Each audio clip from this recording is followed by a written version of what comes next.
हमारा विश्व जागृति मिशन पूरे देश में 88 शाखाओं के साथ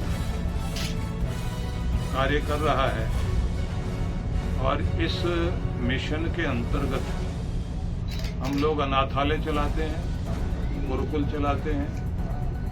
गुरुकुल के साथ में हम लोगों के ज्ञानदीप विद्यालय फरीदाबाद में है, जिसमें 1000 वो बच्चे पढ़ते हैं जो बच्चे कूड़ा करकट बीनने वाले, यहाँ तक के भीख मांगने वाले बच्चे भी रहे।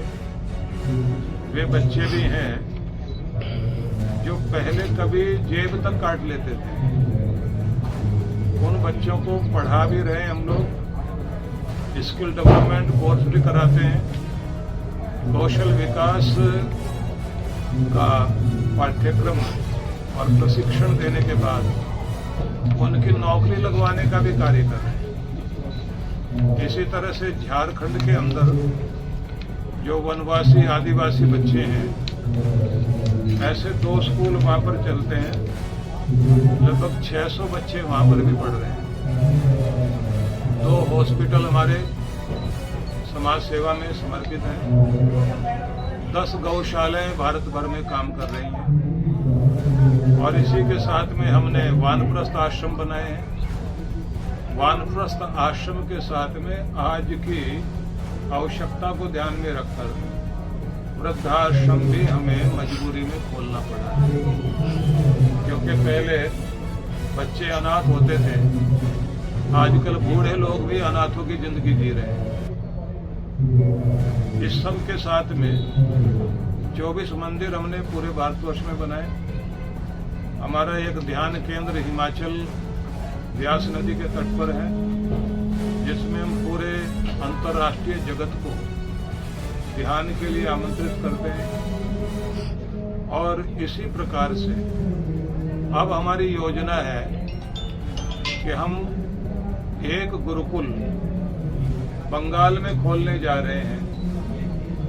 बंगाल में जो गुरुकुल खोला जाएगा उसका नाम ही स्वर्ण भूमि गुरुकुलम नाम दिया गया है और इसके मॉडल का लोकार्पण कराया भारत के रक्षा मंत्री राजनाथ सिंह से भारत मंडपम में पूरे भारतवर्ष के महनीय संतों की उपस्थिति में। इसी के साथ में एक गुरुकुल हम लोग अलीगढ़ में खोलेंगे, एक गुरुकुल मुरादाबाद में भी खोल रहे हैं और हरियाणा के लोगों ने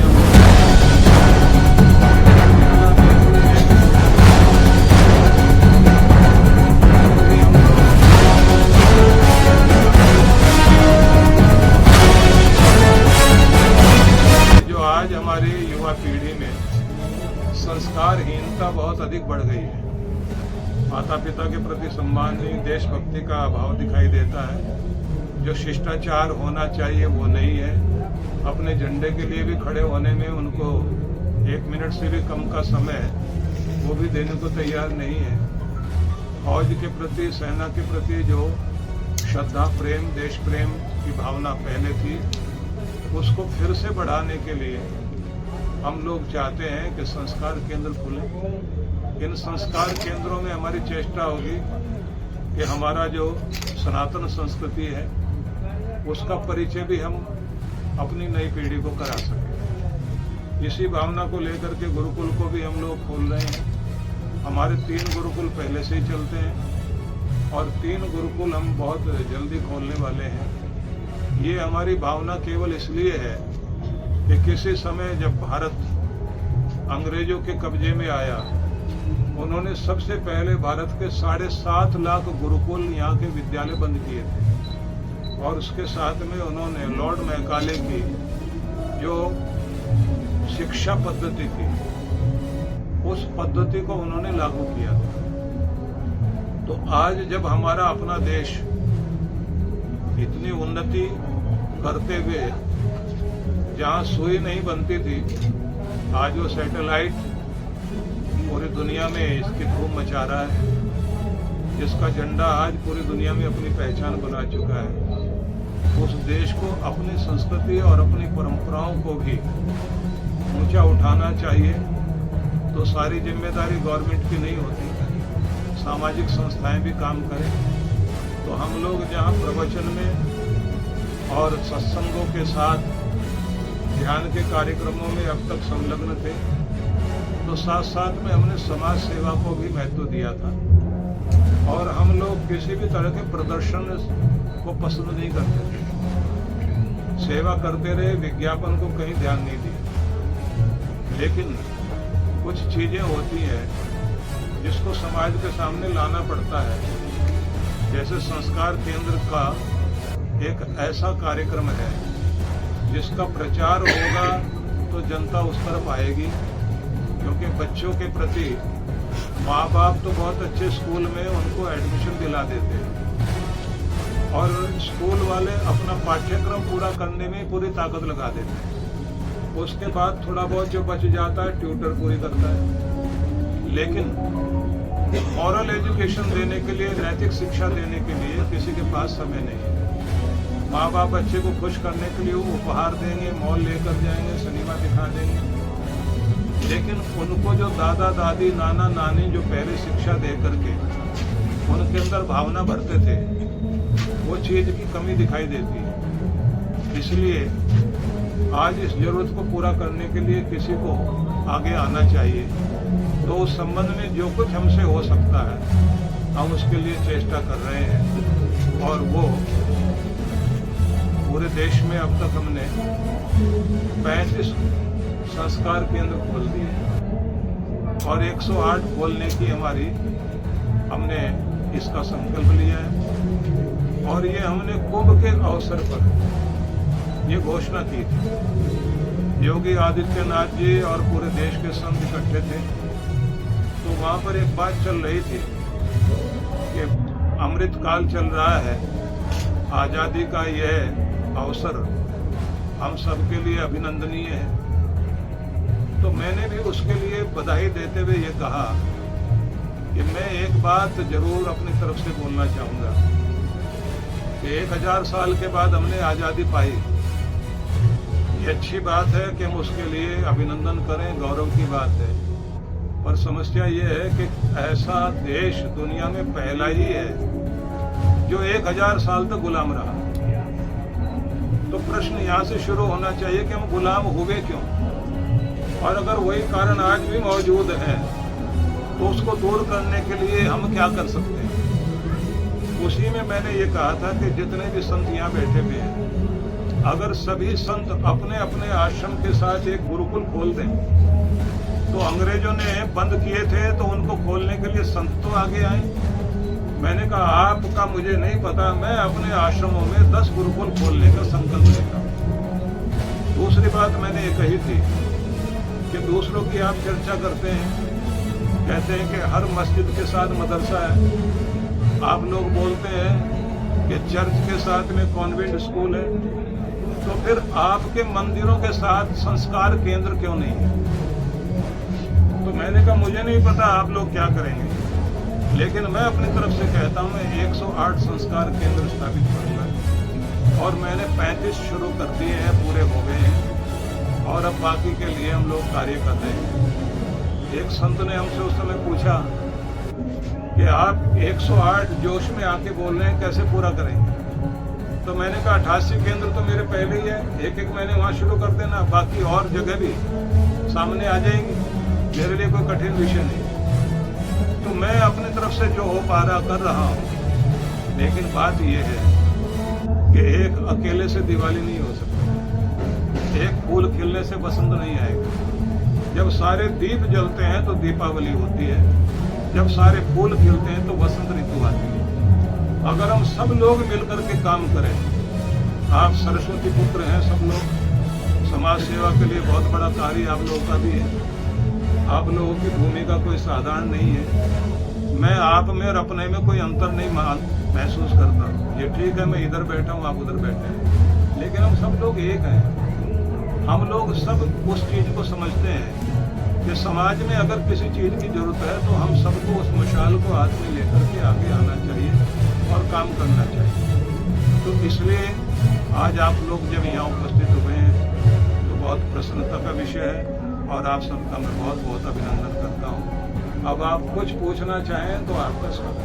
जो संस्कार केंद्र खोले गए हैं इसमें किस तरह के बच्चे पढ़ाए जाएंगे, किस तरह के संस्कार किए जाएंगे और क्या फीस?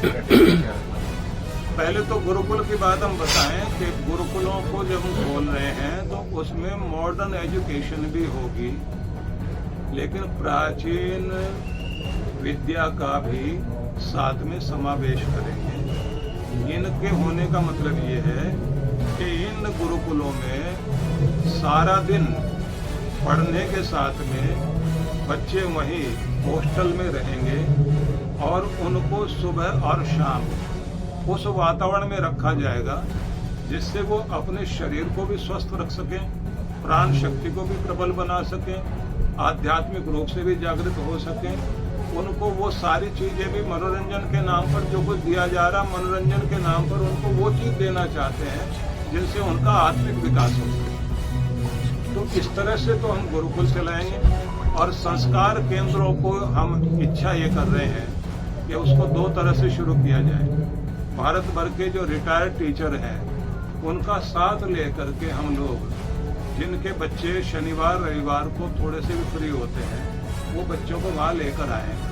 उनको अच्छे ढंग से हम ये सिखाना चाहेंगे घर में उन्हें कैसे एक लड़का अपनी बहन की, अपने परिवार में महिलाओं की इज्जत कैसे कर सकता है, बड़ों के सामने कैसे खड़ा हो सकता है, क्या बोलना चाहिए क्या नहीं बोलना चाहिए, किन के साथ बैठना चाहिए किन के साथ नहीं बैठना चाहिए, आपको संघ का रंग लगता है तो कौन से संघ नहीं करने, तो उस तरह की सारी चीजें। और एक नया रूप और अपना रहे हम लोग। ये संचार क्रांति का युग है।